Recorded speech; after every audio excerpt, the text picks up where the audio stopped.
Et tant pis si je perds mon On va être fâché. C'est pas Croze, c'est Grosse. Voilà. Grosse avec SZ au bout, comme Michel Jonas, SZ.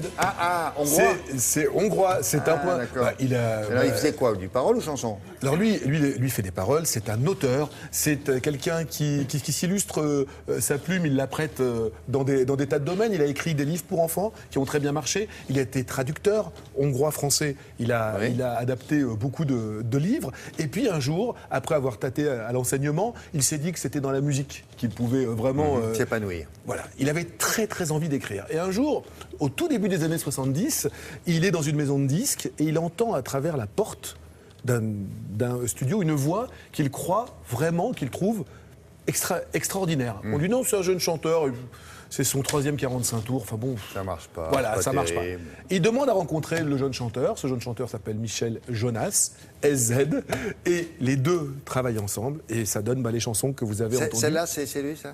Celle-là, c'est lui, Les vacances au bord de la mer, c'est lui. La rencontre, premier gros tube dans les années 70 de Michel Jonas, c'est Pierre Grosse. Et puis ensuite, voilà, une fois que vous avez du succès, le téléphone sonne et vous écrivez pour tout le monde. Alors c'est quelqu'un qui... Vous en savez quelque chose. Bien sûr. Je parle de vous, là, en fait. Hein. Pardon.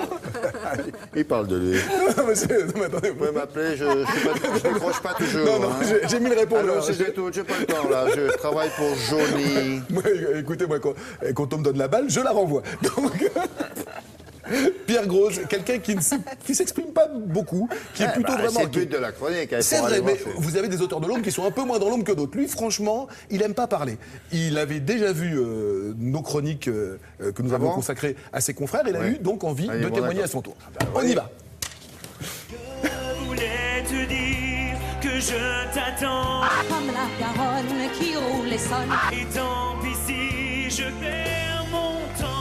Mon rêve, c'était de créer dans n'importe quel domaine de l'écriture. Et donc j'ai tenté ma chance. Et vous m'avez dit Rosie.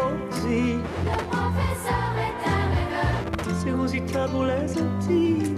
J'avais un contact aux éditions d'Europe 1. On me faisait mariner dans les couloirs. Je t'ai attendu tant d'années. Et à travers la porte, j'ai entendu la voix d'un chanteur. Où je me suis dit, c'est impossible que ce chanteur ne soit pas connu mondialement. Et c'était la voix de Michel Jonas. Tu arrives, tu m'inspires, tu m'étonnes, tu me touches. Et j'ai écrit ma première vraie chanson qui s'appelait, comme par hasard, La rencontre. Alors on regardait les bateaux, on suçait des glaces à l'eau. Les vacances au bord de la mer.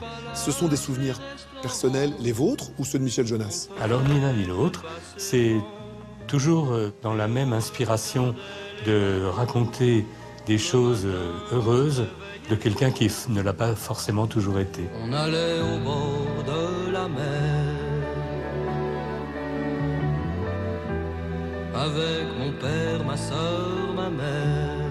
Et c'est par rapport à l'idée que ça soit beau quand même. Mais c'était quand même beau. Mes parents me voient trop petite, mes copains me grandissent trop vite. Elsa, elle avait 13 ans. Je lui ai demandé de me parler de sa vie, de ce qu'elle fait. Et puis je lui ai posé une dernière question qui était « De quoi est-ce que tu ne veux à aucun prix que je parle dans cette chanson ?» Et elle me répond « Je veux pas que tu me parles d'amour dans cette chanson. » Alors j'étais désarmé parce que je voulais évidemment parler de ça. Et je lui dis « Mais pourquoi ?» Et là elle me dit « Mais enfin, je suis au collège.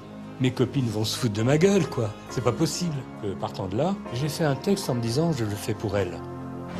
Pour son cœur à elle, quoi. Quelque chose dans mon cœur me parle de ma vie, montre un grand mystère qui commence et l'enfance qui finit, un amour qui est secret.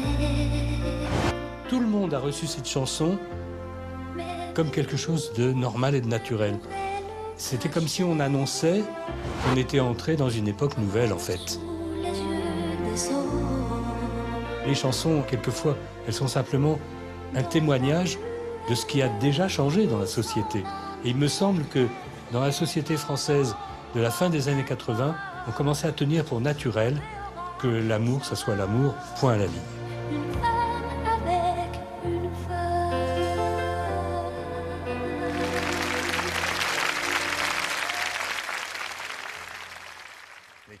Mécano, c'était formidable. Qu'est-ce qu'ils sont Et devenus? c'était une chanson. Alors, la chanteuse continue, Anna continue à chanter en solo, mais c'est vrai que c'était une chanson. Il y a des chansons qui sont dans l'air du temps, qui sont un petit peu avant-gardistes. Celle-là, franchement, elle date de 1989, Une femme avec une femme. Aujourd'hui, elle pourrait sortir. Elle n'a pas vieilli du tout. Elle n'a jamais été autant d'actualité. Comme quoi, les grandes chansons sont intemporelles. Très bien. J'ai vu que vous aviez mis votre costume de... Vous avez vu avec l'écharpe un petit peu bigarrée. Oui, le blouson d'auteur. Voilà, c'est ça. Voilà, avec l'écharpe qui va avec. Hein. Et ça vous a plu, je vois que. Ouais, ça m'a impressionné, arrête, ça m'a impressionné. Merci beaucoup les filles. Et les garçons. On va se quitter. Alors, le temps de la pub, du Poirot, du journal de la météo. Non, c'est énorme. Vous restez, merci beaucoup.